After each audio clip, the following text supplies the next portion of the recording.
السلام علیکم دوستانو، څنګه یې؟ امید لرم تاسو به روغ جوړ او خوشحاله به ملګرو.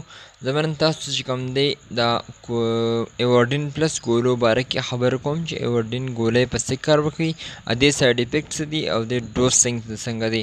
نو نن زه تاسو ته د میډیسن کلب نه راغلی یم. نو ملګرو، د ویډیو شروع کېدو نه مخکې تاسو ته یو ریکویسټ کوم که تاسو زما چینل ته په پیل ځل باندې راغلي نو زما چینل سبسکرایب کړئ او بیل آیکن دباو کړئ، ځکه چې زما نورې ویډیوګانې تاسو ته په اسانه در ورسي او تاسو ته څه پیدا حاصل شي. نو ملګرو، دا چې کوم دی ایورډین پلس ګولۍ دي، دې فارموله ده کوینزایم کیو10. دا چې کوم دی 50 ملي ګرام دي او د دې کې چې کوم دی 20 ګولۍ وي.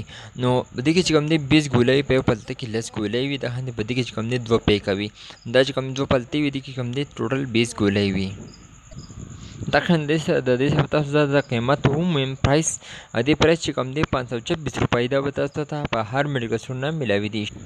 نو ملګرو، ته دې تاسو راځئ دې چې کوم دی تاسو ته افیکټ ویم چې دې چې کوم دی دا په څه دپاره استعمالیږي، دې فایدې څه دي.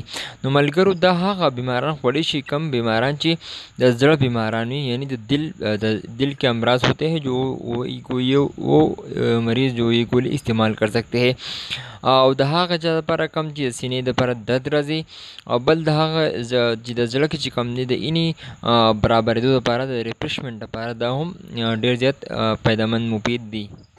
نو دا خو د دې فایدې او د دې چې کوم دی نقصانات د دې دا دي، دا چې کوم دی تاسو دا وخورئ نو دې سره به تاسو چې کوم دی الټۍ هم راتلی شي، او بل دا چې دې سره به چې کوم تاسو چکر هم راتلی شي، خو تاسو به دا مایند کوئ نه، او دا چې کوم دی دې سره دا راتلی شي.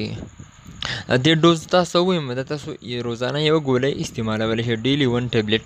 او دې تاسو چې کوم دی د کم بیماران چې ډېر زیات وي د هغوی دا 2 ټیمه هم استعمالولی شي. نو ملګرو، تاسو ته ما دې ټولو باره کې یو بیا تاسو ته به یو ریپیټ کړم.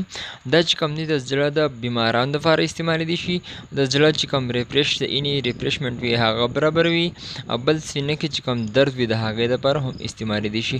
نو ملګرو، دا وه زما ویډیو. که تاسو ته پسند راغلی وي نو زموږ چینل سبسکرایب کړئ، بیل آیکن دباو کړئ چې زموږ ټول نورو ویډیوګانو تاسو ته در ورسي، او کمنټس کې خپل رای ضرور راکړئ. که ستاسو څه قسمه سوال وي نو زما نه ضرور تپوس وکړئ. د ویډیو کتلو ډېره مننه. والسلام.